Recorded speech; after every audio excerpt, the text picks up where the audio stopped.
or concepts.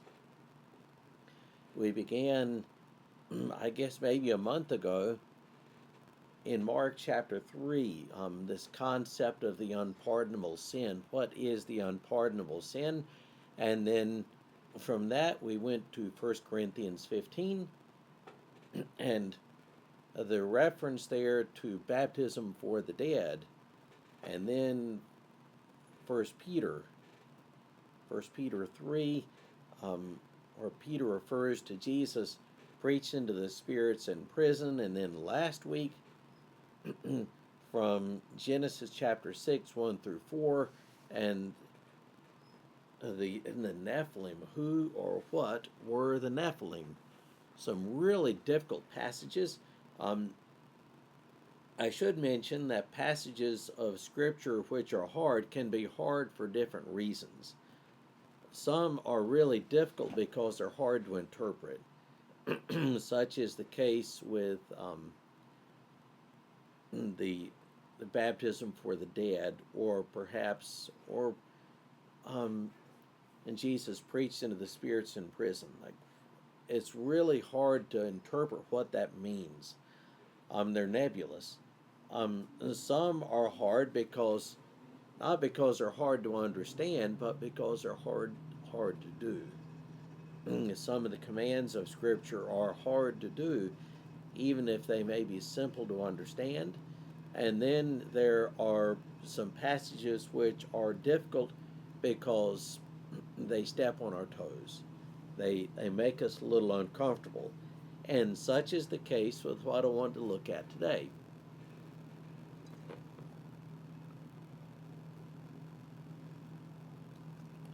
For today,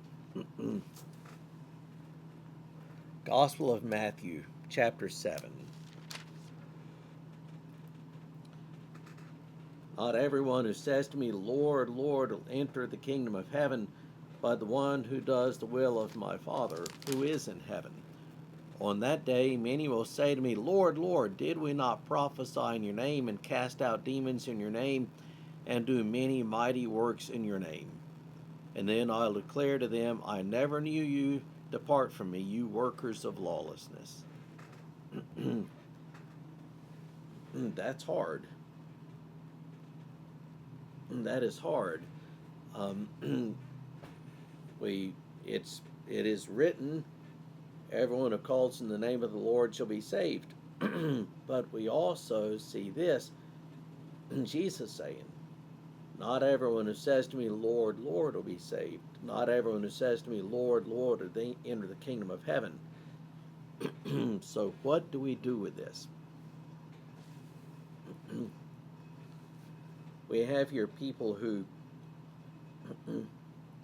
apparently have done great things for Jesus. They've done mighty works for Jesus, cast out demons using Jesus' words here. Yet Jesus says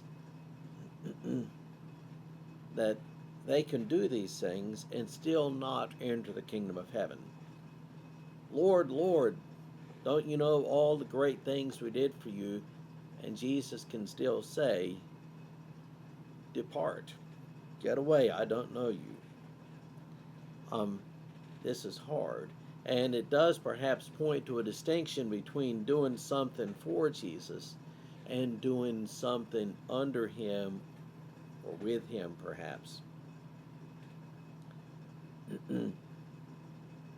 And I think that this passage, difficult as it is, points us to the need for discipleship. It points us to the need for discipleship.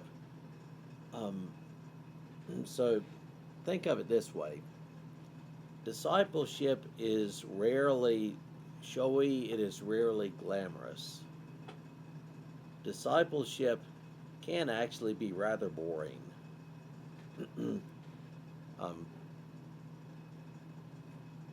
Think of it, a couple of analogies.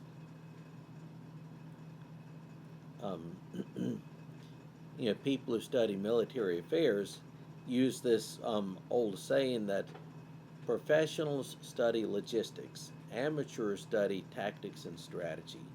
Tactics and strategy can be cool, they can be fun, um, but logistics are boring. But logistics are what win. Logistics in terms of how you get people and stuff from one place to another. That's what wins. Um, strategy, working out strategies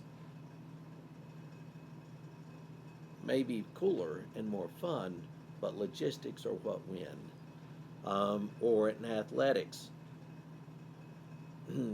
the the play which might get you on a highlight reel on Sports Center may not win you the game.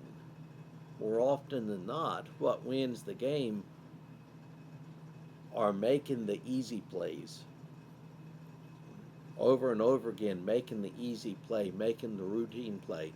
What wins the game is consistently making the right pass. In basketball, what wins the game is consistently making the easy pass to the right person. That wins the game.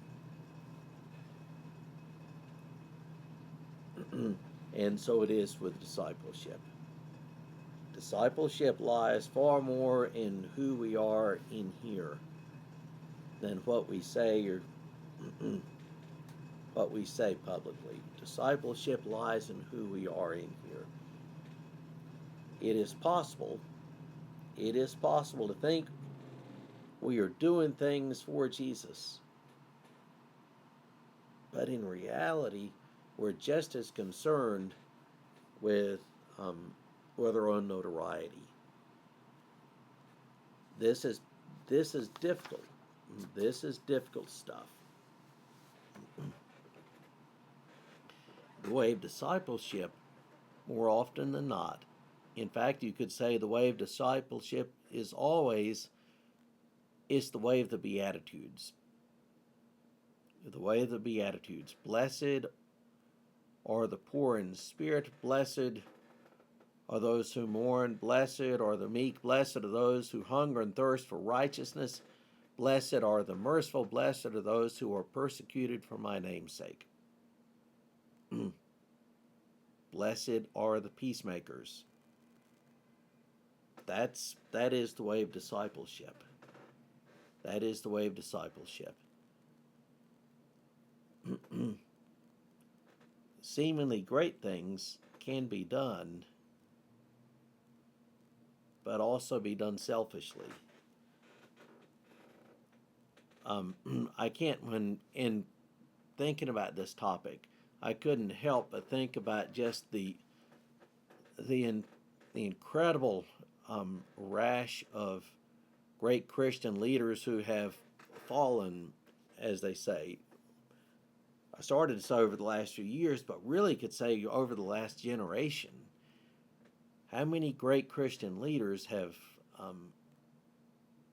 fallen? So just in the last few years, Ravi Zacharias, for decades, he had a great apologetics ministry traveling all over the world, teaching and defending the faith. But it was exposed that over decades he was also a notorious sexual predator. Or Mark Driscoll. Mark Driscoll, a really powerful and dynamic preacher and speaker. He created Mars Hill Church in Seattle, but he also ran it like a dictatorship, did not get along with others, mistrusted others, did not relate to others, misogynistic. He was forced to resign, and when he did, the whole enterprise imploded. He now is at another church, and from what I understand, is back up to his old tricks. Bill Hybels, how many of us read some of his books back in the 1990s? Bill Hybels of Willow Creek fame. Credible accusations all over the place of sexual misconduct, forced to resign over and over and over again. Perry Noble in South Carolina of New Spring Church fame, I guess about 10 years ago, forced to resign. And if you go back far enough, you can think of all sorts of other famous instances. These are people who did great things for Jesus. Or they would say they did great things for him. But I also suspect that at the end, he will look at them and say, "Who are you?"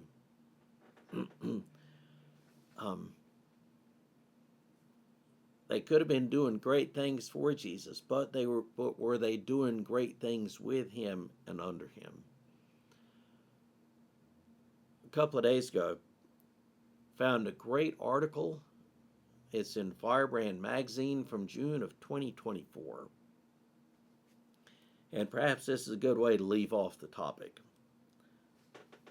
I'm convinced that what we need now, more than ever, are not more people with platforms, but Christians who will pursue the miracle of ordinary faithfulness. We don't need more Christian influencers. We need those who are content with grace-filled obscurity. In a world where scandal surrounds us on every side, drama fills our social circles and families, and sin is rampant, perhaps the greatest witness we can offer to the miraculous power of Christ is simply living ordinary, faithful lives. That is a great paragraph. Perhaps the greatest witness we can offer to the miraculous power of Christ is simply living ordinary, faithful lives. And Eugene Peterson is famous for having written a little book called A Long Obedience in the Same Direction. And that nails it. That nails it for discipleship. That's what discipleship is. It can be boring. It's simply the mundane, everyday living of the Christian life. It is the mundane, everyday living of the Christian life. Faithfulness and humility, day after day, day after day. The long obedience in the same direction. That is work for the kingdom and of the kingdom. I think that this whole discussion does bear out the need for structures. One of the advantages of denominations can have structures for vetting and testing someone's call. Someone's call must be in more than simply whether he or she is dynamic and charismatic. Anybody can be dynamic or charismatic. Being dynamic and charismatic does not automatically make one called by God. So denominational structures that will vet people and shepherd them are really important. Whether you're in a denomination or not, having committees in place, committee structures in place that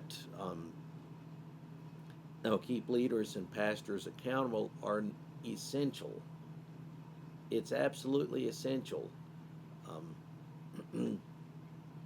They need to be functional committees that meet and work with the pastor or the leader and at times hold them accountable. That's necessary.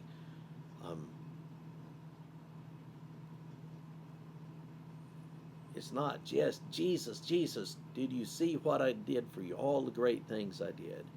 But it is the long obedience in the same direction. It is discipleship. Discipleship which sometimes is boring. Discipleship which is just faithfulness, day after day, day after day.